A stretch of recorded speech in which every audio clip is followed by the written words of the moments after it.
Olá, tudo bom com você? Estamos aqui hoje para falar sobre a Revolução Francesa, mas primeiro vamos dar uma contextualizada do que aconteceu antes. Dentre os fatores que resultaram na Revolução Francesa estão os problemas econômicos e sociopolíticos.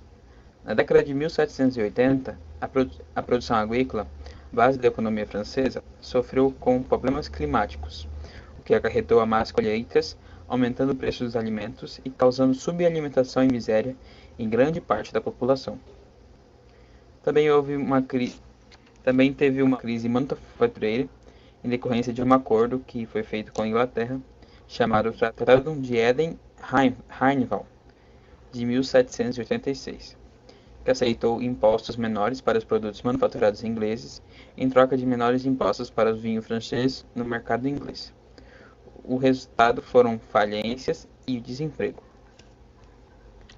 Havia ainda uma crise política na monarquia absolutista francesa, principalmente ligada à elevação de gastos da corte, que pela foto do Luís VI dá para percebermos que eles usavam e abusavam do dinheiro, gastos da corte e as guerras nas quais a França se envolveu.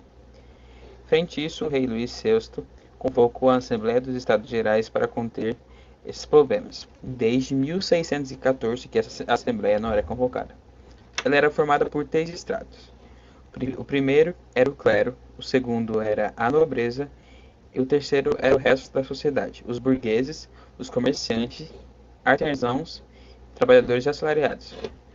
Havia uma crise social pelo fato de os 3 estados não acompanharem a nova divisão da sociedade, principalmente pelo peso econômico conquistado pela burguesia. Por outro lado, os 2 primeiros estados acabaram essencialmente sendo compostos por setores sociais muito semelhantes, já que o clero era também um grande proprietário rural, como a nobreza.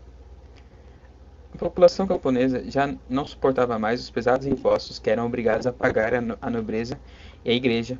Para conter essa insatisfação, o rei Luís VI nomeou um ministro, Turgot, que pretendeu acabar com os impostos feudais, como o direito de passagem, e instituir a cobrança de impostos à nobreza e ao clero. A reação foi grande e o rei demitiu seu ministro. A crise estava instaurada. Para sanar a crise, foram realizadas as eleições da Assembleia dos Estados Gerais em 1788, e que foram elegidos. Na verdade, ficou 2-1. O clero e a nobreza não aceitaram, e o terceiro estado votaram para que sim, ficou 2-1. O terceiro estado conseguia, dessa forma, que as suas reivindicações fossem atendidas. Como eles tinham mais cadeiras de deputados, elas eram a ampliação da sua representação. Vamos falar sobre o Iluminismo. O Iluminismo é um movimento cultural que se desenvolveu na Inglaterra, na Holanda e na França, nos séculos 17 e 18. Nessa época, o desenvolvimento intelectual que vinha correndo desde o Renascimento deu origem às ideias de liberdade política e econômicas defendidas pela burguesia. Tivemos a Revolução Francesa. Essa imagem aqui, ela mostra a tomada da Bastilha, onde os burgueses tomaram essa prisão onde ficavam os prisioneiros políticos, que não gostavam da monarquia absolutista que tinha na época. Passamos agora para Napoleão Bonaparte. Napoleão Bonaparte ele é conhecido como o filho da Revolução, porque ele nasceu dentro dessa Revolução.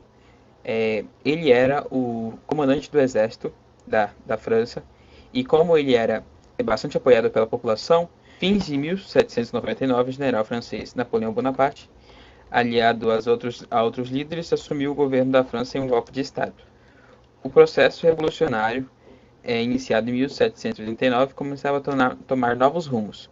Napoleão Bonaparte nasceu em 1769 em Ajaccio, na Córcega, ilha do mar Mediterrâneo. Pulando para frente, temos as Guerras Napoleônicas. As Guerras Napoleônicas foram uma série de conflitos colocando o Império Francês, liderado por Napoleão Bonaparte, contra uma série de alianças das nações europeias. Esse conflito foi uma continuação direta das chamadas Guerras Revolucionárias, que começaram em 1792, durante a Revolução Francesa.